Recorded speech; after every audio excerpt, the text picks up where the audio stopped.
anaangalia ule umbali ambao Mungu alimleta, amemtoa na mahali amefika. Anagundua kwamba si nguvu zake wala uwezo wala ujanja wake, iligharimu tu mkono wa Mungu. Anatazama pendo la Mungu alilolionyesha kwetu kwa kumtoa mwanaye wa pekee, aache enzi, aache mamlaka na utukufu, akaja kufaa ubinadamu na utumwa. Anakubali kuvua heshima yake kwa ajili yetu, akabeba laana zetu, akabeba dhambi zetu, akatupatanisha na Baba Mungu tena. Ni nani mwenye upendo mkubwa kama huu wa mtu kutoa uhai wake kwa ajili ya rafiki zake?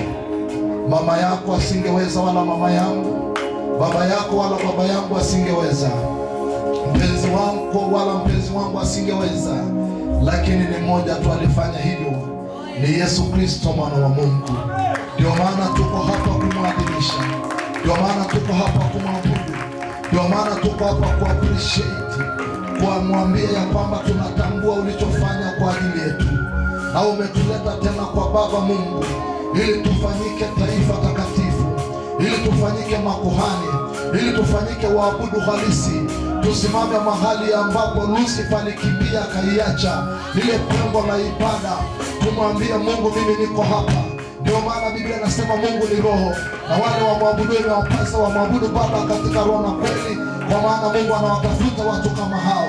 Umwambia Mungu, mimi ndiye huyo hapa, sijui jirani yangu, lakini mimi ndiye huyo ambaye umeniweka, umenichagua, umenisafisha, umenitoa mbali, umenitoa matongotongo, umenisafisha kwa damu yako, umenipatanisha na Mungu Baba ili niweze kukuabudu. Bwana, sifa ni zako, heshima ni yako, utukufu na enzi ni zako.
Nionyeshe wewe ni mtoto unayetambua yeye ni nani.